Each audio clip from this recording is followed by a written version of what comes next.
श्रीगुरुभ्यो नमः हरि ओम ओम सहना भवतु सहनौ भुनक्तु सह वीर्यङ्करवावहै तेजस्विनावधीतमस्तु मा विद्विषावहै ओम शांति शांति शांति.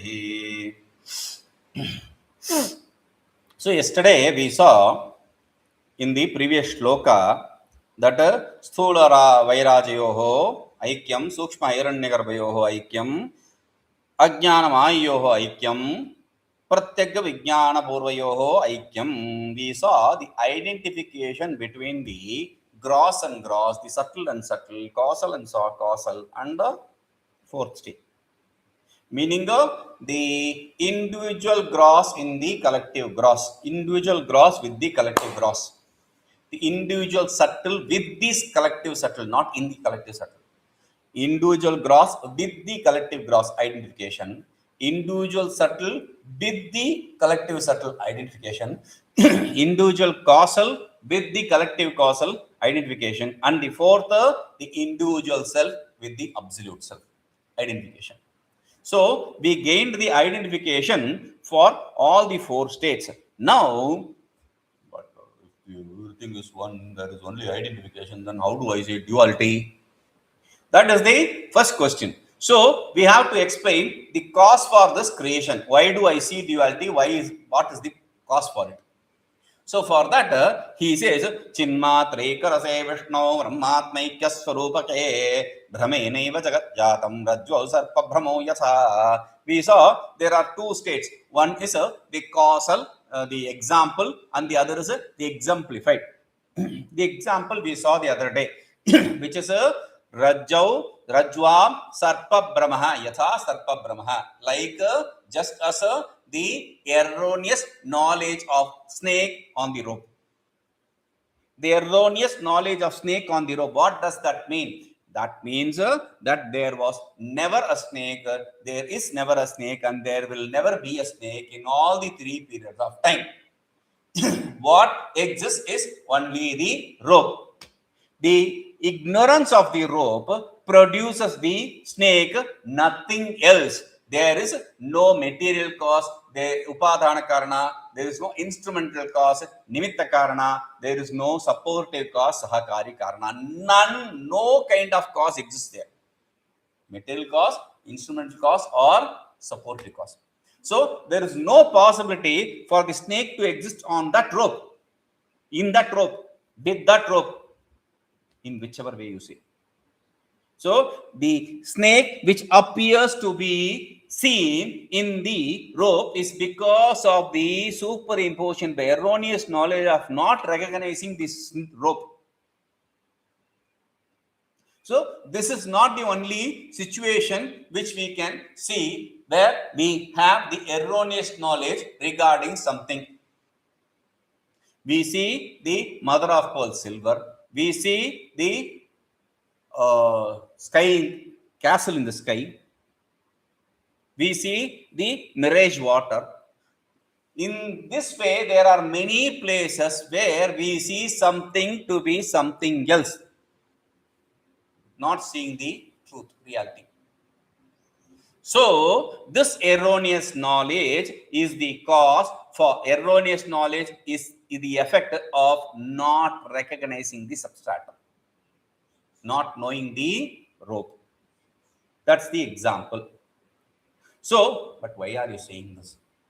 That is a nice question. Because what is creation? When you ask the question of creation, there are three kinds of methodologies explained in different schools, even in Vedanta. One is called Utpattivada, the origin, the genesis of creation. Meaning, like two atoms come together, they become diatom. Two diatoms come together, or three diatoms come together, they become triatom. Three triatoms come together, they become the creation, the gross creation. That is how logicians and scientists accept. So that is called as Utpattivada. From nothing came into existence something. Like the clay turned into, or the clay is made into pot. That is Utpattivada. Before the creation, the pot was not there. After the creation, pot exists. So this is one school of thought. Even in Vedanta, some people who don't teach the real crux of Vedanta, they excuse this. And there is the second vada called Parinama Vada. Parinama means transformation. The methodology of accepting the transformation, like the milk turning into curd. Similarly, this self or this Ishvara turned himself into partly into this creation, Parinama. Padosya Vishva Bhutani Tripadasya Vratam Divi. The fourth quarter, three quarters he remained untouched. The fourth quarter he transformed into the creation. So that is Parinama Vada, transformation. Now, when you understand this transformation, you understand Vivartavada. Vivartavada is also transformation. But why are you using a different name? There is Parinamavada and there is Vivartavada. There is as though we say Atatviko Anyatha Bhavaha. That is the definition of Vivartavada.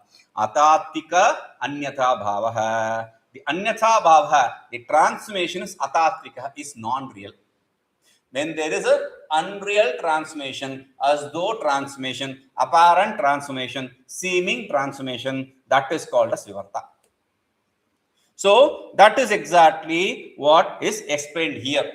Chin matra ekarase Vishnu brahmatmaikya rupake bhraveneva jagat jatam. Chin matra ekarase Vishnu brahmatmaika surupake. All three words in seventh case establishing hetu. Hetu. Fifth case is normally used in hetu. At, drishyatvad, vikaritvad, vinashitvad. These three were in fifth case. Sometimes the seventh case is used in the sense of fifth case. That is where you see this. Now, the three words which are used here are exactly a counter to the three words used in the other shloka. Vikaritvat, vinashitvat, drishyatvat. Those three hetus, reasonings are countered here with these three words. Chinmatra ekarupe Vishnu and Brahmatmaika rupake. First, we will understand what these mean. Chinmatra eka rase. Eka rasa means of one taste, of one essence. Of one essence. Changeless essence. Of what? Chinmatra, of consciousness alone. Of one essence, of one consciousness essence alone. That remains as one consciousness essence alone. First. Second is Vishnu. Vishnu, in the Vishnu. In the Vishnu means not in the attributed self Vishnu, but Vishildru Vyaptau, the self which is all pervading, omnipresent. That is Vishnu here. So, in that omnipresent, so first is of one changeless essence. Second is omnipresent, and the third is Brahmatmaika Swarupake. That is of the inherent nature of identity of individual self and absolute self. So we know the bird meaning. First is of one changeless essence. Second is of the nature of omnipresence. The third is of the nature of identity of individual and absolute. These three are used to counter the other, saying those three reasons don't exist, cannot exist here. How? When I say of one identical nature, of changeless nature, I say I negate vikaritvat. Vikari means transformation. One changeless essence. There is no transformation possible. So vikaritvat is negated. Because if vikaritvat fits, then it means it is illusion. There is no vikari, therefore this is not illusion. Second, Vishnu, omnipresence. Omnipresence means vinashitva. The second reasoning, which is to get destroyed. Destruction is not possible because destruction is possible only in limited. Yet kritakam tat anityam. That which is created is unlimited, is limited, is non-eternal. And this is not created, this is all pervading, this is not limited. Therefore, this is this cannot undergo destruction. Okay, so the third reason is brahmatmaika surupake, that which is of the nature of identity of individual and absolute self. By saying that we say there is only one thing, therefore there cannot be any drishya perceived. So all the three reasonings which were given earlier are negated in the self, and though exists in the creation. Therefore, the creation is illusion. This self is not an illusion. That is established. Okay. So then why did this, when the self is one, non-changeless, this, that, and all, then why did this creation come into existence? So he says, Brahmena eva jagatjatam. Only because of the erroneous knowledge, the creation came into existence. The creation didn't come into existence in reality. It's only because of erroneous knowledge. Only because of a erroneous knowledge of the substratum. Not recognizing the substratum. Okay. But generally we have this idea of I am different, he is different, I am limited, he is unlimited, I have limited knowledge, he has unlimited knowledge, I have limited power, he has unlimited power, I have this limited, he has that unlimited. All these divisions come in picture when we talk about Ishvara and Jiva, Tatutvam. So, to understand that, he says, tārkikāṇāṃ tu jīveśau, vācyāvetau vidurbudhāḥ, lakṣyau ca sāṅkhyayogābhyāṃ, vedāntairaikyatā tayoḥ. Tārkikāṇāṃ tu jīveśau, vācyāvetau vidurbudhāḥ, lakṣyau ca sāṅkhyayogābhyāṃ, vedāntairaikyatā tayoḥ. So, what are the different schools? Explain. We said the identity is the identity of tat and tam, that and you is the primary teaching. What about the other schools of thought? The logicians, tārkikāṇāṃ tu jīveśau, etau jīveśau vācyāu. For the logicians, this Jiva and Ishvara are accepted as the word meaning. When you take a word, there are two kinds of meaning. One is the word meaning, the other is implied meaning. You say something, if you mean that same thing, that is called as word meaning. If you say something, but you imply something else, then it is called as implied meaning. Meaning, like when you call your kid honey, then that is a honey. It is the word meaning. But the same word honey, then the whole idea, intention behind the word honey changes. You say something, but you imply something. So that is implied meaning. Okay. So here, these logicians, they take the word meaning as it is. That is why they see the in Jiva to be different from Ishvara. Jiva and Ishvara can never be one because Jiva is limited and Ishvara is unlimited in everything. Therefore, they are stuck with that idea. That is what vidurbudhāḥ, the wise men, understand, know about these fellows. What about the Sāṅkhya and Yoga? They also sāṅkhyayogābhyāṃ tayorlakṣyau. Sāṅkhyayogābhyāṃ tayorlakṣyau, tayorlakṣyau. In Sāṅkhya and Yoga, they accept the lakṣya, the implied meaning. Very good. The yogis accept the word meaning. Oh no, wait. I don't like the word meaning. The Sāṅkhya and Yoga people, they accept the implied meaning. Very good. That is what I want. Then why do I have to study Vedanta? And that is the difference. Implied meaning, arriving at the implied meaning itself is not the important task. The final task is vedāntairaikyatā tayoḥ ekatā. Vedantins accept the identity between the implied meanings, whereas the Sāṅkhya and Yoga accept them to be different, plural, multiple. Jīva-nānātva, multiplicity of Jiva. Jiva bahutvam siddham. They accept Jiva to be multiple. Purusha bahutvam siddham, Purusha to be multiple.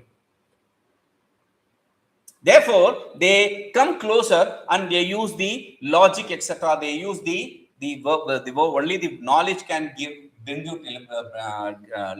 gain to only through the knowledge you can gain liberation. They accept all that, but they falter in one step by not accepting the Aikya. Simple example is when you ask, standing in front of the ocean, when you ask what the ocean is, the logicians will say, oh, that 6 meter bubble, this 3 meter bubble which you see, and this group of bubbles of multi millimeters, all this is what is ocean. They show these bubbles and see them to be oceans.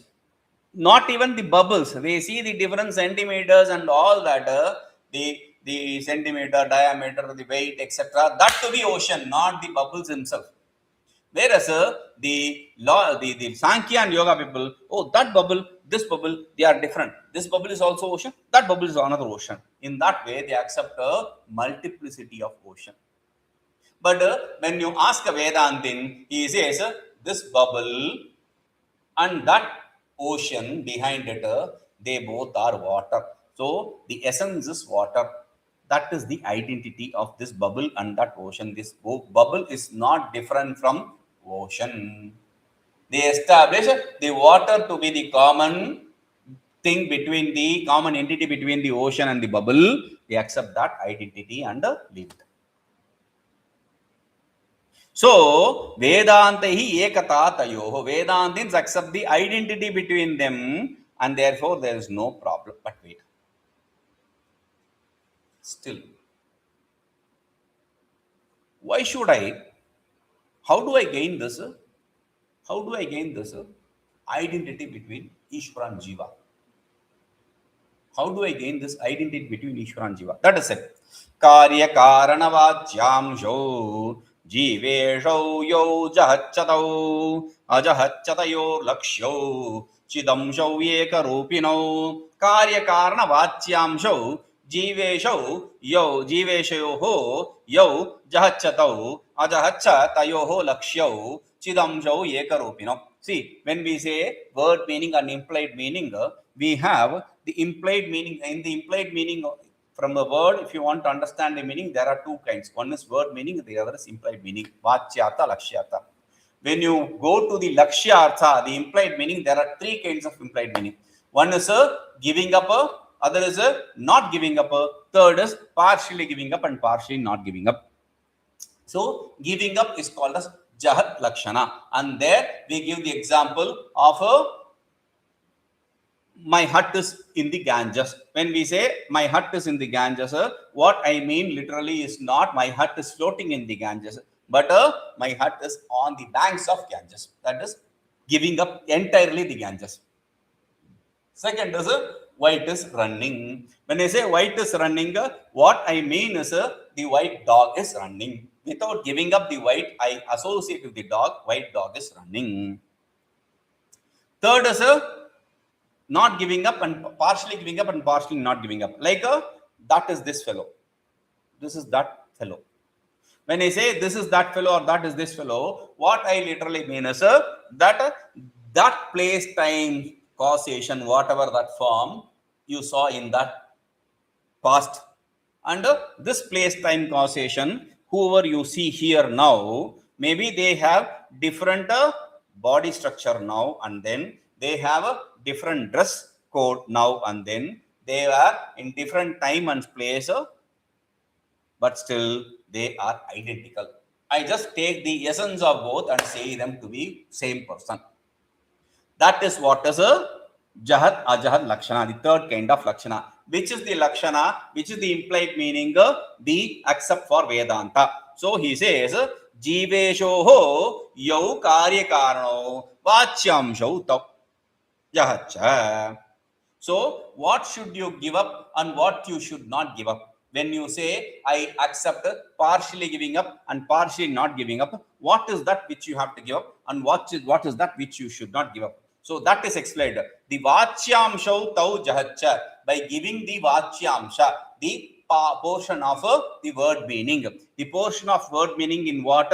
In the jīveśau. In jiva and isha, what is the word meaning? The word meaning is the portion where you see the maya and avidya, or maya and antakarana, which is kāryakāraṇa. Karya means the effect, karana means the cause. Karya here is the mind, karana is the maya. Karya is avidya, karana is maya, whichever way you want to see.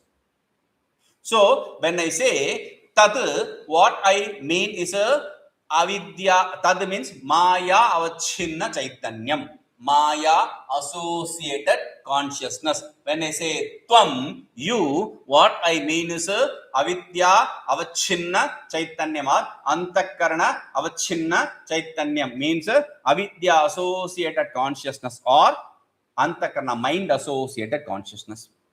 So, maya associated consciousness, that the word meaning. Avidya associated consciousness is you, the word meaning. So, giving up the embodiments of maya and avidya or antakarana, which is the word meaning. And tayoḥ lakṣyau cidaṃśāu ajahacca yetau, by not giving up the implied meaning, which is the chaitanya amsha.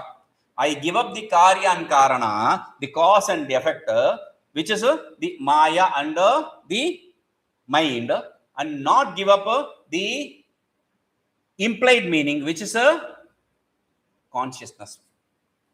Maya associated consciousness, there I give up the maya, not give up the consciousness. Antakarana, mind associated consciousness, I give up the mind, not give up the consciousness. Ekarupiṇau, when I understand that that implied meaning is of one nature, which is a consciousness nature. Now, by understanding the tattvamasi, how to gain the identity between the individual self and absolute self is done. But wait, why do I have to study Vedanta? What other option do you have? I have plethora of options. There are so many things. I can follow the path of karmakanda, the purvamamsa. I can follow the path of, because purvamamsa and all these karmakandans and all that, they are attractive because you are doing something, you feel that you are doing. So I can follow the karmakanda. Or for people who are brainy, they like the logical debate. So they say tarka. And some people who don't want to get into those kind of karma, which is a strict, which has to be where the strict rules have to be followed.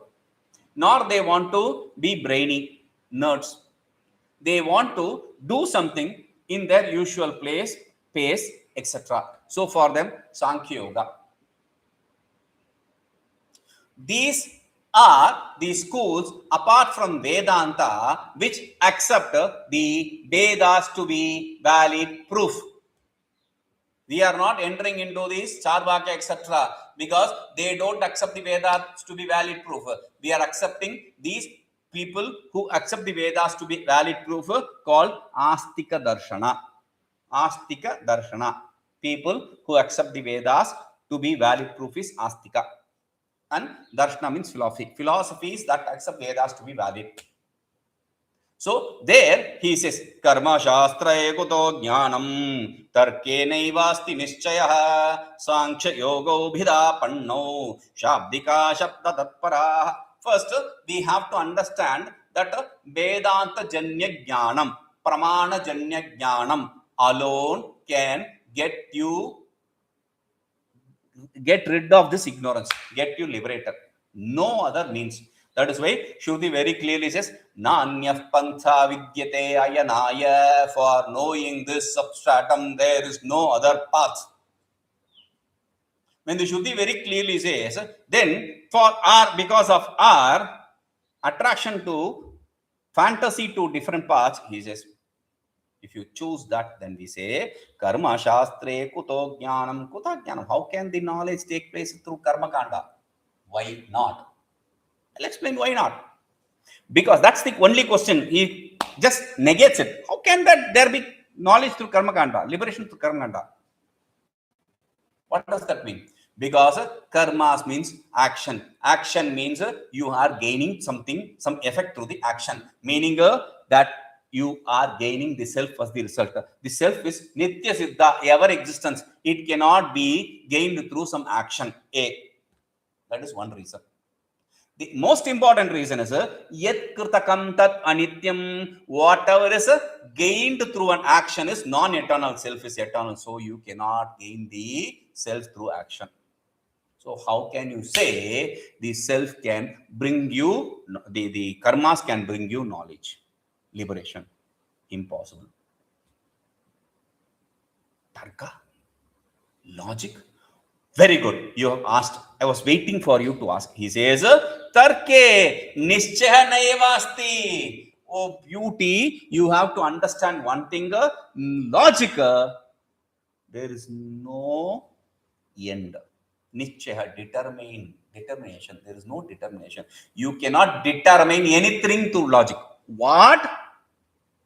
You heard it right. You cannot determine anything through logic, because you say this is the end. Then there will be a smarter person than you who will say, ting, ting, ting, this is the end. Now, always there is a checkmate. That is why in Brahma Sutra, the Sutrakara Bhadarana Maharshi, he says very clearly, tarkasya pradishthana, there is no end to logic. There is always a better logician than you. Therefore, your logic does not stand unrefuted. It is always refuted. Therefore, there is no end, determination, absolute end to logic. Niścayaḥ naivāsti. Never is there a rest through the logic. So, logical school, that is a problem. Because when we say tarka, there are two schools in tarka. One is Vaisheshika and there is Naiyayika. There is one Vaisheshika, there is another Naiyayika. Both are logic school. Both accept different methodologies. Even among logicians, the Naiyayikas, there are two Naiyayikas. One is a old school, the other is new school, Navya Nyaya. So the old school has a different setup and the new school has a different setup. So they themselves don't accept between themselves. How can you accept something which is inconclusive? Niścayaḥ, there is no, niścaya means conclusion. There is no conclusion ever through logic. So you cannot trust logicians also. Now what do you have? Sāṅkhyā, they accept similar thing like you. They also say knowledge. You also say knowledge. Yes, come, let's talk about them. Sāṅkhyayogau, bhidāpannau. The Sāṅkhyans and yogis are stuck in the duality of accepting the individual self to be different, multiple, and different from the absolute. So how can you gain knowledge through them? Because these all stems from that statement, ekam sadavipraha baudha varanti. The truth is one. The wise men explain it in multiple ways. Oh, is that so? They are all not correct. They explain it different ways. Does not mean they are all correct. Because some people use this logic, this statement from Veda to say a stupid logic. All path leads to the same goal. Never can all the path lead to the same goal. That is only useful, that logic is only useful in Rome. All road leads to Rome. Only there, not here. Because those people, those wise men you talk about, they explained about the same one non-dual self, but not completely, entirely. It is like that story which we studied in the young age. Like this fellow, these blind men, they touch the trunk of the elephant and say elephant is trunk. Some elephant is tusk. Some elephant is the tail. Elephant is the leg. But never a complete knowledge. So you cannot trust these different schools. So you cannot trust the karmaśāstre because it is not going to give you eternality. You cannot trust the logicians because they cannot come to a conclusion themselves. How can we give you a conclusion to you? You cannot trust the Sankhya and Yoga because they are stuck in plurality, duality. Then what is that? Shabda Brahman. You are talking about words from Veda. So why don't we accept the grammar school? Because grammar also talks about Shabda Brahman, Spotavada, etc. So why not use that school? Oh, come, let's because they also accept Vedas, right? So let us discuss about them. He says śābdikāḥ, śabdatatparāḥ, the Brahman and wait 1 second. What did you say? Brahman. Okay, Brahman means it comes from the bru dhatu, bruha. So growth. Okay, so brahatvat brunatvat Brahman. Since it is a very big, very huge, it is called as Brahman. Okay, then what? Atma. Atma means he is stuck with the word and establishing the word forms, not the meaning of the word. The grammarians are stuck with the word forms, not with the meaning of the word. Therefore, they can never give you realization. Śabdatatparāḥ. Okay, we'll see. Om Purnamadah Purnamidam Purnamudachyate Purnasya Purnamadaya Purnamevavashishyate. Om Shanti Shanti Shanti.